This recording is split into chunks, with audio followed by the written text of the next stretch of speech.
verdad que yo siento un gran compromiso de acompañar siempre y ojalá pueda seguirlo haciendo mucho tiempo más.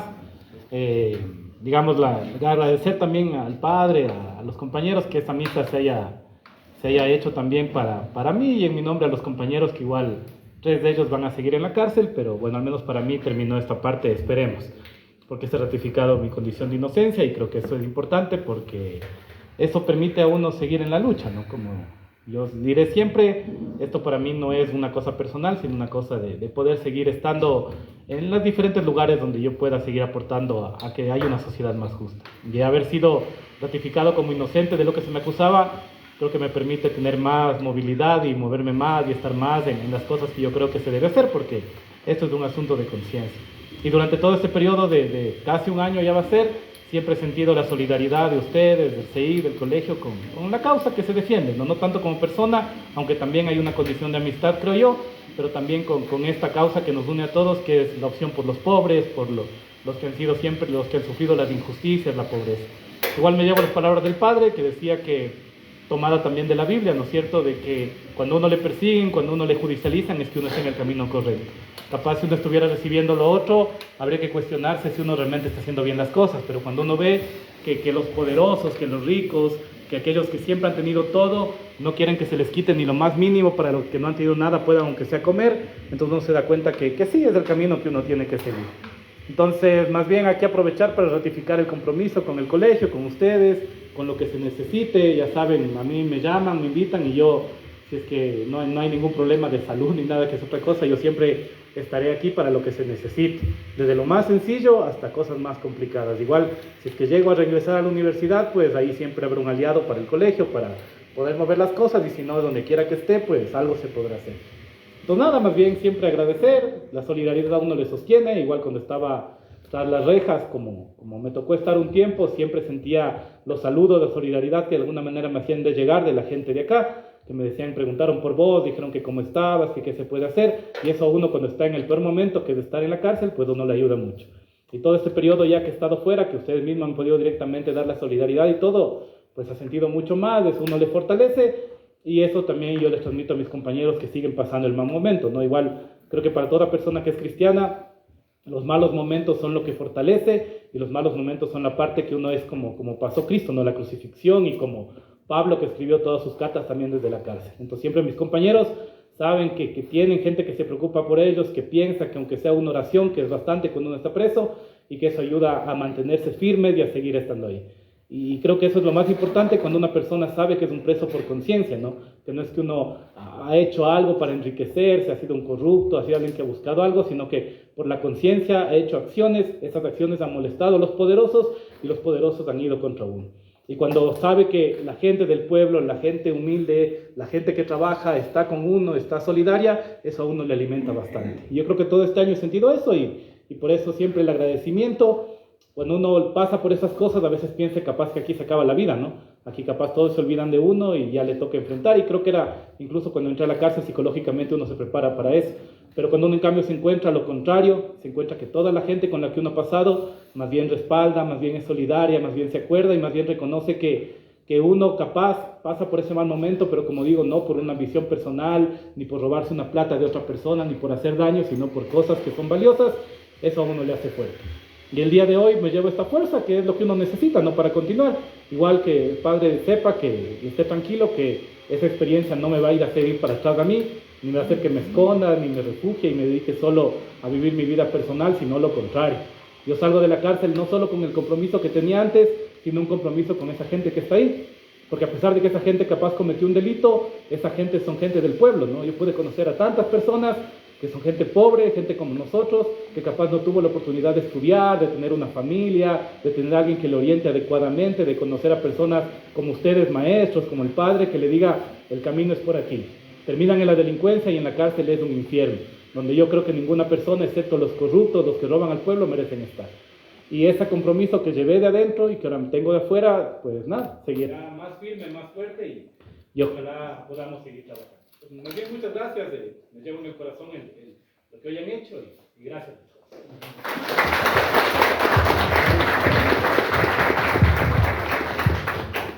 Bien, no sé si es que brevemente continúo con este asunto. A ver, van a tener paciencia de seguir escuchando.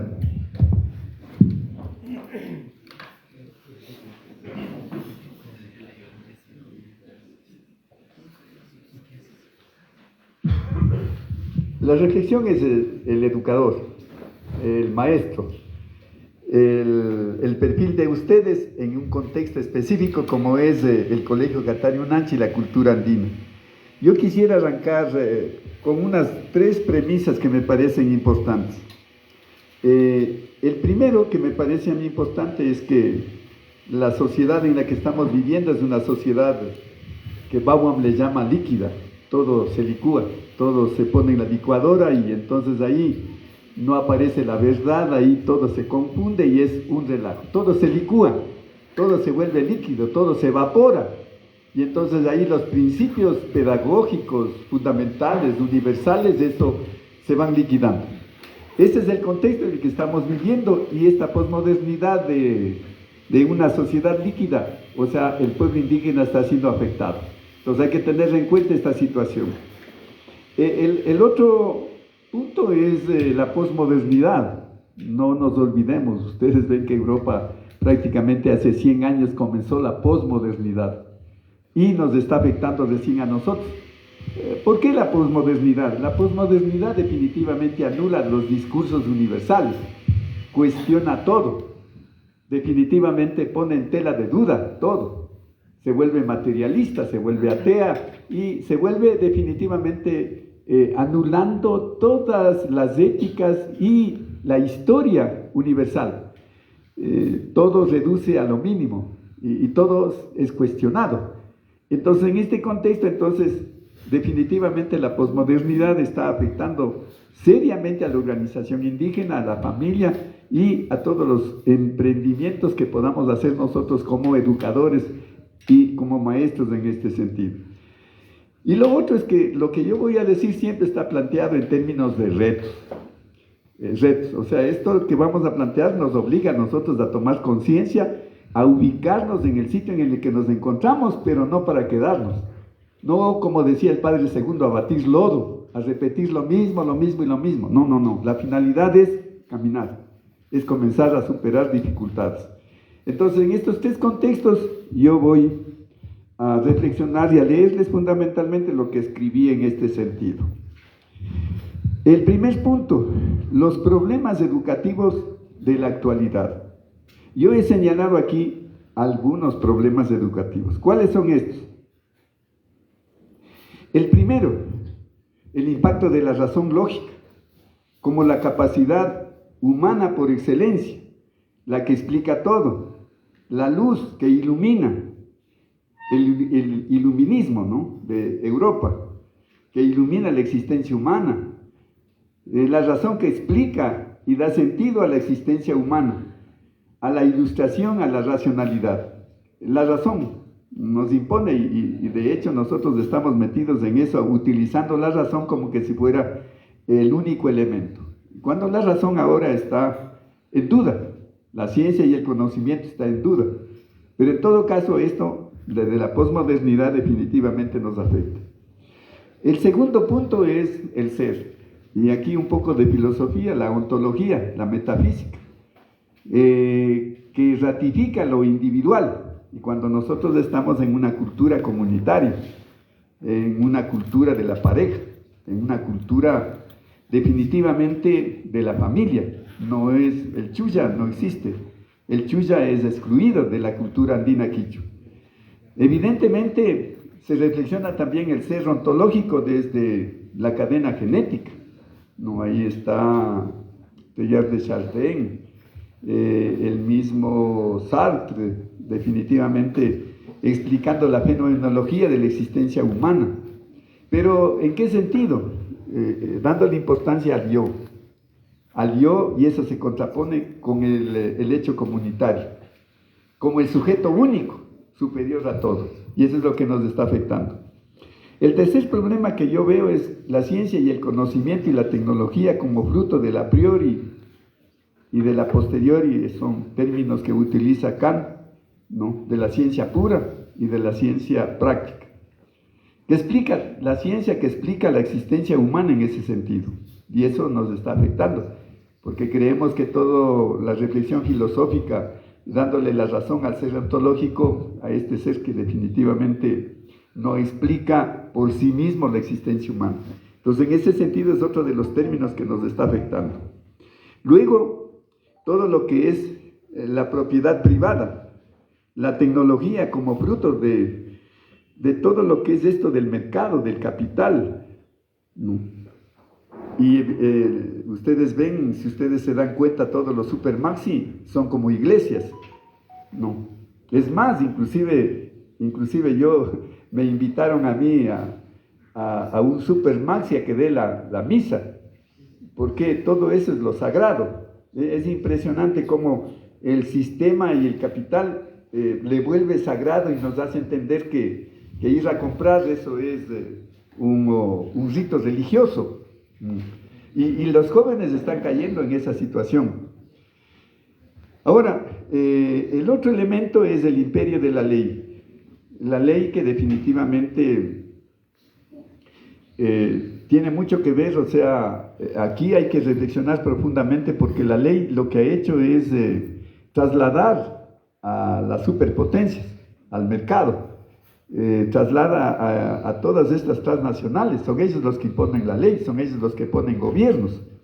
Desde ese punto de vista yo sí cuestiono el hecho de que, no porque no tenga derecho, sino porque, ¿qué se saca peleando llegar a ser presidente de la República? No se saca absolutamente nada, porque desde el centro del poder es imposible hacer nada. Yo viéndole a Jorge Guamán, al mismo Luis Uxa, desde los pequeños cuchos de poder, no se puede hacer absolutamente nada, porque eso está controlado y esto está teledirigido desde las transnacionales, ¿no? Y yo sí creo que tienen que aprenderse de memoria estas transnacionales, como es Syngenta, Monsanto, la Bayer, la DuPont. Es impresionante, son ellos los que deciden sobre cómo tenemos que vivir y qué es lo que tenemos que hacer. Resistir a eso desde la comunidad, desde donde nosotros estamos haciendo. Entonces, por ejemplo, ustedes ven ahora, ya nos toca en carne propia, la norma y la ley, el imperio de la ley, ¿qué nos dice? Este código, esta licencia, tiene que hacer esto, si no, no sale, no puede. Los pobres definitivamente no van a poder salir nunca, porque no hay las patentes, no hay los códigos que permitan el mejor desarrollo de los emprendimientos que pueda desarrollarse. Esta es la realidad en la que vivimos en esta posmodernidad. Y evidentemente también hay otros asuntos, por ejemplo el hecho de la historia. La historia universal, eso no, ya no sirve. Pero la historia hecha por los pobres no está hecha. Nosotros todavía no estamos haciendo absolutamente nada con respecto a la historia. Algún intento de hacer la historia de los últimos 50 años de la parroquia de Chuchilán. Pero esa historia no está escrita. Hay que definitivamente comenzar a escribir y comenzar por ese punto. Ya, en este contexto, el segundo punto que quiero reflexionar con ustedes es definitivamente la realidad en la situación de la cultura andina quichua. ¿Qué es lo que nosotros tenemos ahí? ¿Qué es lo que no podemos olvidarnos? Lo primero, la crisis del ayllu, es decir, de la familia, la crisis de la comunidad. Porque la comunidad y el ayllu es un modo de vivir, y es un modo de vivir totalmente adverso a lo que propone el sistema capitalista, el sistema de mercado. Es totalmente distinto, es diferente. Y ese modo de vivir está en crisis, y especialmente los jóvenes. Los jóvenes comienzan a cuestionar a la familia, el sentido de pertenencia, comienza a cuestionar su comuna. ¿Para qué la comuna? Yo ya quiero ser profesional, quiero manejar mi dinero, quiero llegar a tener un carro, una cuenta bancaria, quiero ser exitoso. Entonces, el sistema de consumo definitivamente pone en crisis el ayllu. Y evidentemente allí lo que pone en crisis es los valores éticos del pueblo andino. Yo repito esto, los valores éticos del pueblo andino, la pareja, la complementariedad, lo que es la reciprocidad, la correspondencia y ese complejo entretejido de la vida. Son 4 éticas andinas Y evidentemente junto a esas éticas andinas está la moral. Lo que no sucede en el sistema, ustedes ven ahí a los asambleístas, es impresionante hablando de ética, de responsabilidad, de honestidad, de compromiso con la gente, pero no tienen moral, no hay moral, no tienen ni cochina idea de cuándo comienza el mal, cuándo comienza el bien, qué es bueno y qué es malo, o sea, no hay moral. Entonces, la política, y no solamente aquí en el Ecuador, está totalmente desprovista de la moral, y hay que comenzar a construir la moral, y la moralidad del pueblo indígena es totalmente distinta y diferente a la moralidad cristiana, que desde la evangelización se insiste, pero no pega, no capta. Evidentemente también aquí en esto del Ayllu, otro de los elementos claves es la forma de pensar, la vida del pueblo indígena, los recursos con los que se cuenta, que son poquísimos, el poder, y ahí hay un conflicto entre lo que es el poder y lo que es la autoridad. Las formas de relacionarse socialmente. Una cosa es una relación como individuo, como sujeto ciudadano, y otra cosa como comunero. Son dos aspectos totalmente distintos de lo que es las formas de relacionarnos. Y yo aspiro que nosotros hagamos el intento de relacionarnos como comuneros, no como sujetos, como profesor que yo sé y el otro que no sabe. No, esa no es la relación que va a surgir. El diálogo, la conversación fraterna es lo más importante. Luego viene otro tema aquí de la realidad en que nosotros vivimos, que es la cultura. Y aquí hay que comenzar a estudiar, porque antes habíamos hablado de la interculturalidad, pero eso ya está entrando en desuso. La interculturalidad ya no se sostiene. Lo que ahora están hablando mucha gente, y todavía no encuentro yo el tic del asunto, es la transculturalidad. Es una cultura que permanente está desarrollándose. Y evidentemente en esa transculturalidad nosotros vivimos en un contexto de compadrazgo. La institución del compadre es muy importante en todo el Quilotoa y en la provincia de Cotopaxi, ¿no? Los compadres son parte de esta transculturalidad. Evidentemente en esto de la cultura tiene mucha importancia la lengua quichua, ¿no? Las tecnologías andinas, el riego, la estructura de las casas, los canales de riego.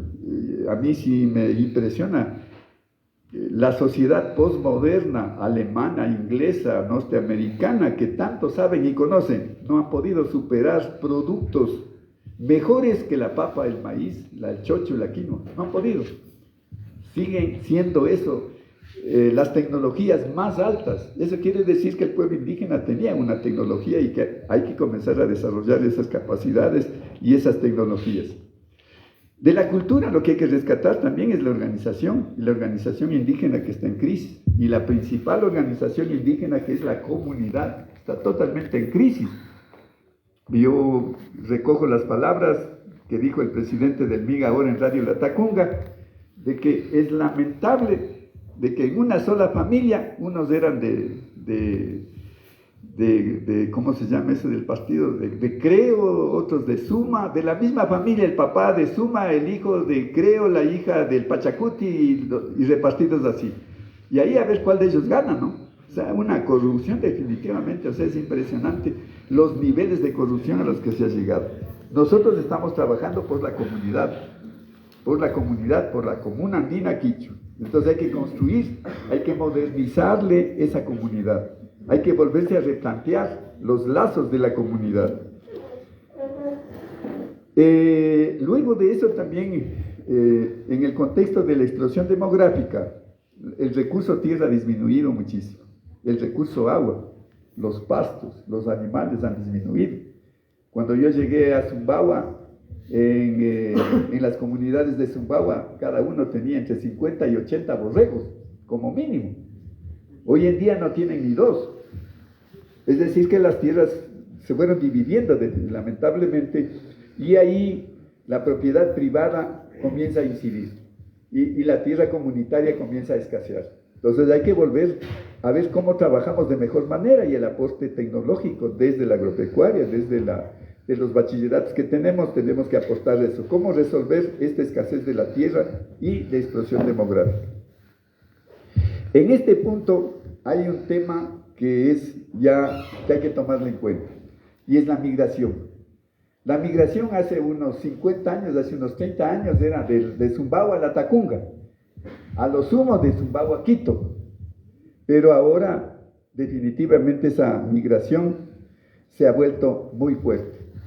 Y yo tengo que aceptar esto por primera vez, y por eso yo traje este librito. Esto es para estudiantes, no. O sea, porque lo que escribe Max Weber, no, la ética protestante. Sería bueno que ustedes hagan algún círculo de lectores y comiencen a leer esto, porque si no leen esto, no se entiende la dinámica que se genera desde la posmodernidad, desde el capitalismo y desde el mercado. Esto explica definitivamente cómo la crítica del protestantismo, cómo está invadiendo y cómo sostiene el sistema capitalista, cómo sostiene el sistema de mercado. Entonces hay que conocer esto, porque es un estudio de hace cientos de años de la dinámica del pueblo judío y cómo el cristianismo acepta esto, y de manera específica el protestantismo alemán no lo pone en práctica, y cómo en Inglaterra Calvino lo ejecuta. Es interesante estudiar esto, y así podemos entender nosotros la presencia de los compañeros protestantes evangélicos aquí en América Latina. Y eso es el impacto, ¿verdad? Tanto es así que recojo las palabras frescas del presidente del MIG, y que dice: vea, los católicos en las comunidades ya son, según él, pocos. Todos tienen otra tendencia, ya son otros. Pero evidentemente hay que ver si es que eso es real, ¿no? Porque yo sigo pensando que el pueblo indígena es muy religioso, muy religioso. No es ni católico, ni evangélico, ni mormón, no es nada, es religioso. Y es la tendencia, y es porque vive en el páramo. No, pensar que por porcentajes de estos dejaron de ser católicos y se han hecho evangélicos, eso no es cierto, eso no es así. El pueblo indígena es sumamente religioso, y eso es lo que se mantiene. Y eso yo agradezco a Taita Dios, que siga siendo religioso. El hecho que han tomado otras denominaciones, pero eso es muy superficial, demasiadamente superficial. Pero fundamentalmente en este tema que plantea la ética protestante, que es en relación a favor del capital, eso sí puede estar afectando. ¿Por qué les digo esto? Porque es impresionante cómo han ido a Estados Unidos por la plata, pensando que Estados Unidos es la panacea donde van a resolver el dinero, y eso no es así. Se van a volver más pobres que antes, ¿no? Y peor todavía, sin identidad, con los hijos que no saben ni qué son. Entonces, eso es un riesgo que corremos nosotros. Por eso es importante, entonces, les invito a que se lea esto, porque esto es lo que está afectando ya de manera insistente en el trabajo pedagógico que nosotros podemos hacer. En este sentido también de la realidad de la cultura indígena, lo otro que nos afecta es el capitalismo, el mercado, la estructura financiera, los bancos. Pero en este sentido los que mandan no son los del Ecuador, son las grandes transnacionales las que deciden, no es del Ecuador, ¿no? Si ahí el Lazo es un pobre pendejo, o sea, no, él no es el que manda. Yo creo que él quiere, creo que yo de lo que le he visto es que quiere salir corriendo de ahí, no resiste. Y por eso no le interesa resolver absolutamente nada, entonces aprovechan los otros. Es más, yo sí creo, y casi seguro, de que él es el que está provocando toda la inseguridad en este país, porque es la única manera de entretener al pueblo y de que la gente mire hacia el lado de todos los sicariatos y la violencia, cuando los negocios del capital y del mercado lo está haciendo él por detrás. Entonces, hay perversidades en este sentido, pero es el capital y el mercado lo que ya nos está afectando, y eso incide. ¿Y afecta a qué? A los pequeños emprendimientos que surgen de las comunidades, porque si no hay normas, si no hay ley, si no hay patentes, entonces no podemos hacer absolutamente nada, y ese es el cuello de botella. Muchos emprendimientos de las comunidades indígenas por la parte legal, no. Yo espero que no nos suceda lo que nos sucedió hace 20, 25 años atrás, no, que para cada producto nos pidieron en ese entonces cerca de 15,000 sucres, y ahí nos quedamos, no pudimos pagar, no se pudo hacer ningún trámite en estos trabajos, porque ahí teníamos harina, teníamos ahí arroz de cebada, teníamos máchica, teníamos la comercialización de la cebada y de los granos. Y no pudimos seguir adelante porque no teníamos patentes y porque la ley no nos amparaba absolutamente nada. Entonces aquí las transnacionales son, repito, las que mandan definitivamente, y eso, el enemigo, antes al hacendado le conocíamos, ¿no? Yo recuerdo las luchas que teníamos aquí en Cachi con el señor Calero, le conocíamos al hacendado si éramos capaces de darle de puñetes, pero ahora los hacendados no les conocemos, no sabemos ni dónde viven ni quiénes son. Entonces yo repito esto: Monsanto, Syngenta, la Bayes y la DuPont son los que quitan gobiernos, ponen gobiernos, hacen las leyes y deciden el cómo nosotros tenemos que vivir y cómo tenemos que pensar. Entonces ahí hay cosas importantísimas, cómo luchamos frente a eso, qué es lo que hacemos frente a eso. Otra de las realidades de nuestra propia cultura es la ciencia y el conocimiento, la tecnología. Yo sí creo que la forma de pensar es comunitaria, no es individual, es de la comunidad. La tecnología, no, yo pienso que, por ejemplo, nos afecta, ¿no? Todos, el pendejo del Correa, ¿no? La Pablo dice, hagamos fiesta, dice, yo voy a hacer la universidad mejor donde se va a estudiar la nanotecnología. Chuta, yo dije, esto sí que realmente es un pobre pendejo que no entiende absolutamente nada. Alemania ya tiene 200 años estudiando la nanotecnología y querer fundar una universidad para estudiar recién nanotecnología. Es una torpeza en ese sentido. Pero eso es lo que nos afecta. Es impresionante cuando ustedes van a tener la oportunidad de vincularse un poco también a la Politécnica Nacional. Y ahí comenzamos a tener peleas porque ellos están a favor de la minería, a favor de todos los metales. Pueden imaginarse ustedes que acaban de encontrar un metal más precioso que el oro. Y eso está en toda la cordillera de Alóaga, Santo Domingo. Es impresionante. Y cómo la Politécnica ya está estudiando, ¿no? Porque si comienzan a explotar eso, el oro queda en segundo plano. Y más bien ese metal que encontraron ahí es el metal que va a surgir en el futuro. Entonces ustedes ven que esas tecnologías nos hacen mal. Pero nos hacen mal también las lógicas de las matemáticas. Es la ciencia pura, la ciencia práctica nos hace mal. No. Pero es importantísimo en este contexto, por ejemplo, el pueblo indígena, ¿qué ha desarrollado? La medicina, los alimentos, la vida de la comunidad. El pueblo indígena defiende por todos los medios la vida. Pero yo aquí quiero tener en cuenta ya la vida está siendo afectada por la robótica, por la domótica. Voy a explicar después que eso coincide con lo que es la inteligencia artificial y ahí qué es lo que estamos haciendo nosotros.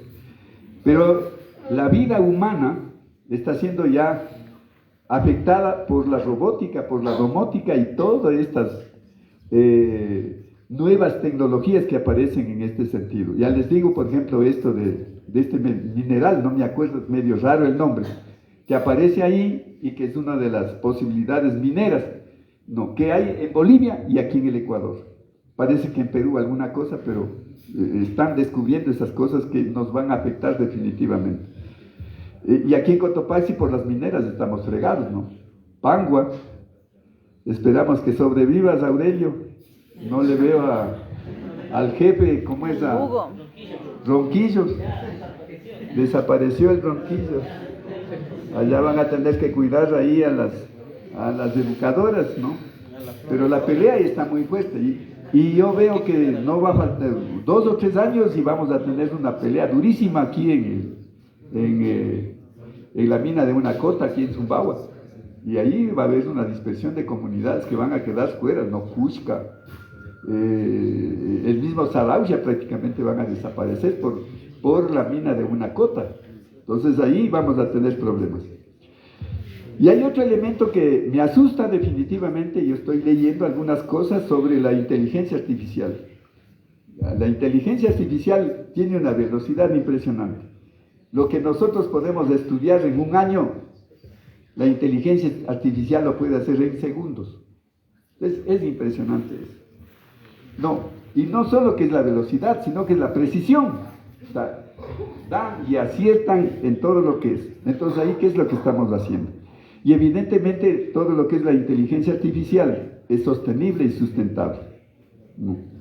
Y entonces ahí nosotros, ¿qué es lo que vamos a hacer? Porque, por ejemplo, los colegios y las escuelas con esto de la inteligencia artificial, lo primero que desaparece es el docente, porque es cuestión de que el alumno entre en su computador y le pregunte a la inteligencia artificial lo que quiere aprender y le da la respuesta, y le da cómo tiene que hacer. Y nosotros ahí sí que estamos lentos en ese sentido. Y está muy cerca esto, ¿no? Y yo creo que Lazo lo tiene muy claro. Y por eso es que no apoya. Ustedes ven ahí cientos de escuelas en la costa inundadas. Y no le interesa si van o no van. Porque sabe que en un momento determinado la inteligencia artificial va a invadir esto. Y una de las profesiones que queda en el aire es la docencia. Ahí tendremos que ver qué es lo que vamos a hacer y cómo es lo que vamos a comportarnos en ese sentido. Entonces, cuídense con esto de la inteligencia artificial que ya está en nuestras narices. Evidentemente, como insisto, es la capacidad de síntesis que tiene la inteligencia artificial, ¿no? Las enormes posibilidades que también se puede presentar al futuro a los pueblos indígenas en este sentido, si es que se sabe manejar bien. Hay un equipito en Quito que está liderando Leonila con esto de la inteligencia artificial, ¿no? En el contexto de la filosofía y del desarrollo del pensamiento humano. Ahora, frente a lo que les digo, ¿qué hacer? Porque esto parece un monstruo, ¿qué hacemos? Entonces ahí me permití, de lo que yo voy a hablar ahí está, primero, de un autor que hay muchos libros, yo tengo como 5 libros de Garden, ¿no? Howard Gardner es el que comienza a pensar sobre lo que son las inteligencias múltiples. Nosotros, mi propuesta es que todos nosotros trabajemos para desarrollar las inteligencias múltiples en nuestros alumnos y en los niños del páramo. ¿Cuáles son esas inteligencias? La primera, la lógica matemática. Esa es urgente que hay que comenzar a desarrollar y en eso sí. A mí me da mucha pena, los profesores a veces ponen frases de mi inglés en el pizarrón que me da vergüenza, ¿sabes? No se puede seguir repitiendo una metodología de enseñanza de una lengua extranjera de hace catapum, de hace años. Yo aprendí inglés con eso y de lo que aprendí no me ha quedado absolutamente nada. ¿Qué es lo que yo sé? My love es lo único que sé de inglés, no sé absolutamente nada con una metodología y se sigue repitiendo con esto y se sigue pensando que el inglés es la... No, si ustedes, yo sí les digo, las lenguas científicas desde el alemán, una lengua de prestigio es el francés y la lengua comercial que le va a reemplazar al inglés es el mandarín, es el chino. Entonces nosotros estamos dando de puñetes en el aire si no estamos enfocándonos en lo que debemos hacer. Entonces, la inteligencia matemática es inteligencia. ¿Dónde se desarrolla eso? En matemáticas y en lengua. Es ahí donde se desarrolla la lógica matemática. Luego tenemos la lógica lingüística. Yo sí creo que hay necesidad. Yo soy monolingüe y estoy destinado a desaparecer. Los que van a sobrevivir al futuro son los que saben la lengua materna, la lengua extranjera y una lengua adicional. Luis Montaluisa, y él ha dicho, el que sabe quichua y sabe castellano puede aprender cualquier otra lengua. O sea, en el futuro los alumnos tienen que saber 4 o 5 lenguas y nosotros somos monolingües. Y yo por eso también no estoy muy de acuerdo con la política de la dirección bilingüe, del quichua. Ya no se puede insistir en eso. Ahora ahí es 4 o 5 lenguas que tenemos que manejar. Entonces ahí la inteligencia lingüística que hay que desarrollar. Y el pueblo indígena sí está en capacidad, sabe quichua, sabe español y puede aprender. De la práctica pedagógica que hemos hecho, el francés lo cogen pero rapidísimo. Y otras lenguas, inclusive ahí nosotros tenemos que comenzar a aprender. Yo inglés no. El francés alguna cosa más, el portugués, todo lo que son las derivadas del latín podemos aprender, pero hay necesidad de desarrollar esta inteligencia lingüística. La inteligencia espacial. Yo hemos dado cambios impresionantes al respecto de eso, porque antes jugábamos a la bandera, y jugando la bandera venían a velocidad y no tenían la posibilidad de frenar y se iban de frente y se daban de narices, se rompían las narices, los ojos, la cabeza, porque no tenían capacidad espacial, y esa inteligencia hay que comenzar a desarrollar.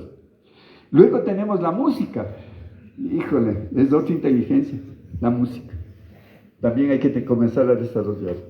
Luego tenemos la inteligencia corporal. Es la inteligencia del deporte, habilidad para jugar fútbol, para jugar básquet, para jugar lo que es el atletismo. No.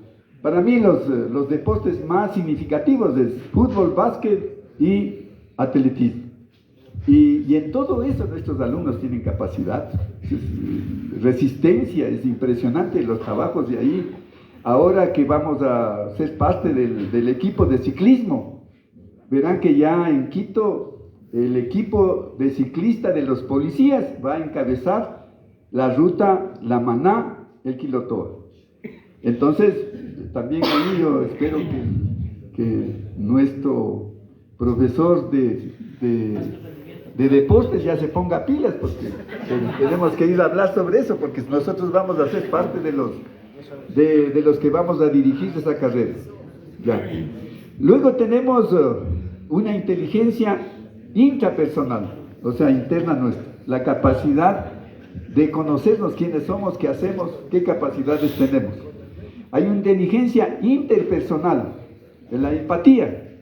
No todos trabajamos en ese sentido. Ser buena gente con los demás, no. Ser empático es muy difícil. Y la última inteligencia es la naturista, el apego a la naturaleza.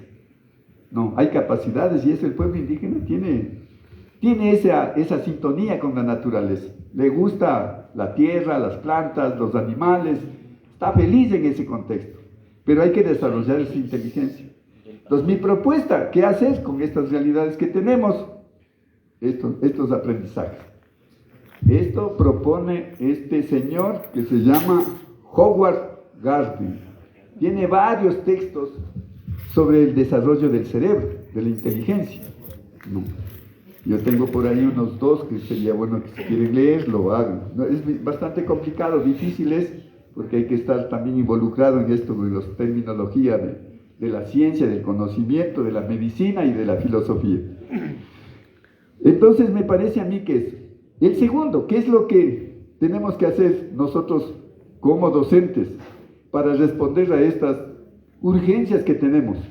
Son los siguientes, y esto que les voy a decir está en los libros de Edgar Morin. ¿Qué es lo que tenemos que enseñar ahora? Son como 7 cosas que tenemos que enseñar.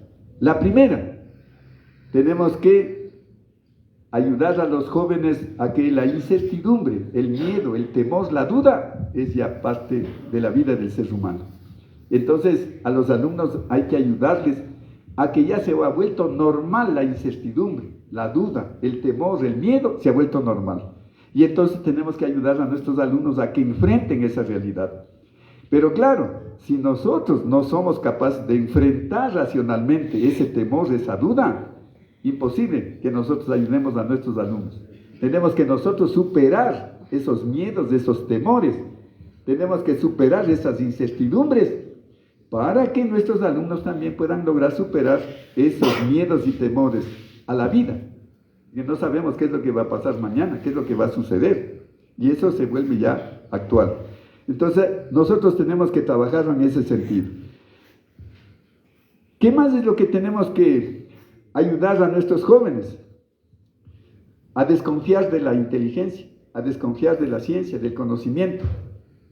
Porque el conocimiento nos ha hecho ilusionar de cosas. Yo estoy asustado porque la gente de Quilotoa, de Maca, de Cochabamba, ilusionado con ganar plata y hacer dinero y el dólar y eso, se ilusiona. Y eso es falso, son ilusiones falsas. Entonces hay que hacer entender que la ciencia y el conocimiento son falsos, ¿no? Y hay que comenzar a dudar. ¿no? Lo que ya los filósofos griegos, ¿no? La eterna duda, hay que comenzar a dudar de todo, y hoy más que nunca dudar de la inteligencia, de la razón. Entonces ahí hay otro asunto, ayudar a la gente a entender que la ciencia se equivoca, que la ciencia no responde a las necesidades de la gente. Lo otro que me parece importante es en cuanto a la pertinencia de los conocimientos. Estas son cosas que podemos hacer, no podemos enseñar cualquier pendejada, no, hay que enseñar lo que es pertinente, lo que es pertinente en el contexto en el que estamos. ¿Qué es pertinente en Guayama? ¿Qué es pertinente en Huangaje? ¿Qué es pertinente en Zumbagua? ¿Qué es pertinente en Cochabamba? Porque las pertinencias de Zumbagua no son las mismas que Cochabamba o Yanaurco, son distintas. Entonces, nuestros contenidos, lo que nosotros digamos, lo que nosotros hablemos con pertinencia. Hablemos realmente con las palabras adecuadas, que es lo que le digo, ¿no? Había esta señorita Vallejo que decía la palabra adecuada. Pero es urgente que nosotros nos cuestionemos qué es lo que estoy diciendo, qué es lo que estoy hablando. Lo que yo hablo es pertinente en ese momento. Es pertinente para resolver los problemas que tiene la gente. Entonces, la pertinencia es otro de los elementos que hay que comenzar a enseñar y practicar con los jóvenes. Otro elemento es conocernos, la pobre condición humana. No nos conocemos. Los seres humanos tenemos que conocernos realmente.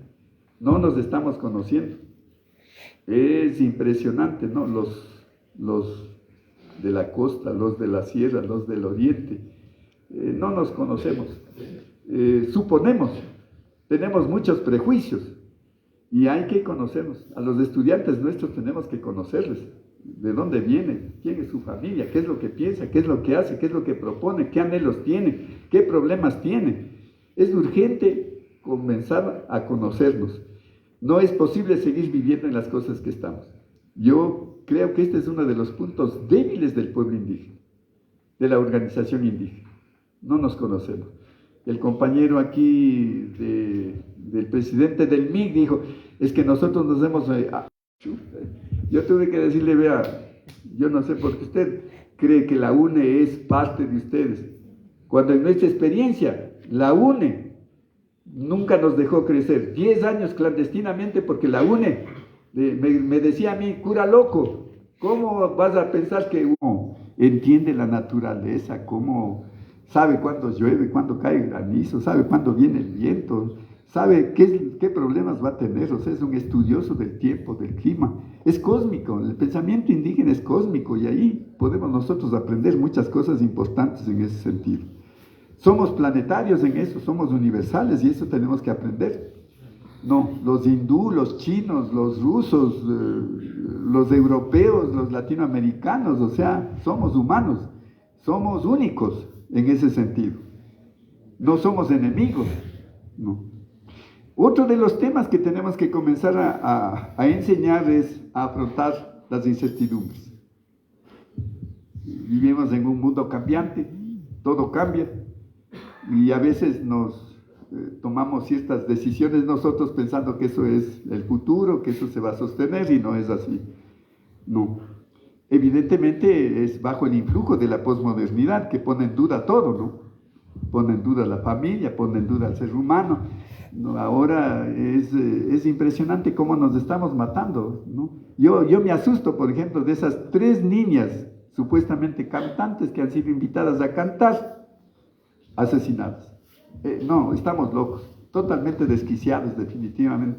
Ayer en Quevedo, 14 muertos. O sea, realmente estamos desquiciados en ese sentido. Entonces, es toda una incertidumbre que tenemos que ayudar a la gente a que aprenda a enfrentar estas incertidumbres. Y evidentemente aquí entra una práctica del pueblo indígena que es la resistencia. Hay que comenzar a resistir de manera, pero más lógica, ¿no? De manera mucho más inteligente, pero tenemos que resistir y todo eso hay que evaluar. No podemos seguir resistiendo a lo mudo. No, hay que resistir con inteligencia. Y las estrategias que presenta el MIG, la CONAIE, ya no son suficientes. Ya más bien se vuelve contradictorio. Y el motivo, el por qué vamos nosotros aquí por la Casa Abierta es eso. A demostrar que en el pueblo indígena hay otra corriente, que tienen que conocernos de otra manera, no nos pueden conocer solo porque somos garroteros o huelguistas, hecha piedras, no. Hay gente que piensa, hay gente que está anhelando otro tipo de cosas, y eso Quito tiene que conocer, ¿no? Ese es un motivo que nosotros vamos a poner en Quito las capacidades que tienen nuestros alumnos del páramo. Con los poquísimos recursos hacen realmente maravillas. Y eso es entonces el asunto de lo que son las incertidumbres. Ahora, hay otro elemento que es importante, que es la comprensión. Lo que dice aquí Jesucristo, tenemos que ser misericordiosos, y eso es muy complicado. La sensibilidad por el otro, no, por la naturaleza. Tenemos que saber que los seres humanos somos muy complejos y muy cambiantes. Definitivamente tenemos que entendernos tal cual como somos. Tenemos que ayudar a los muchachos a que se conozcan la pobre condición humana de la que somos. Y ahí yo puedo referir, ¿no? Por ejemplo, no se logra superar, ya estamos años y no se supera, por ejemplo, la envidia, el chisme, la murmuración. Es impresionante eso, ¿no? Somos capaces de botar una de hielo y nos pasa arrasando. Y allí hay muchos ejemplos que podría decir de que definitivamente tenemos que conocernos nosotros para ir superando estas debilidades humanas, ¿no? Y finalmente lo otro que tenemos que, debilidad humana, ¿cómo somos nosotros? ¿No? Defectos, virtudes, capacidades, pero tenemos que firmemente defender las éticas andinas, si alguno da un pasito más, las éticas cristianas, pero fundamentalmente la moral humana.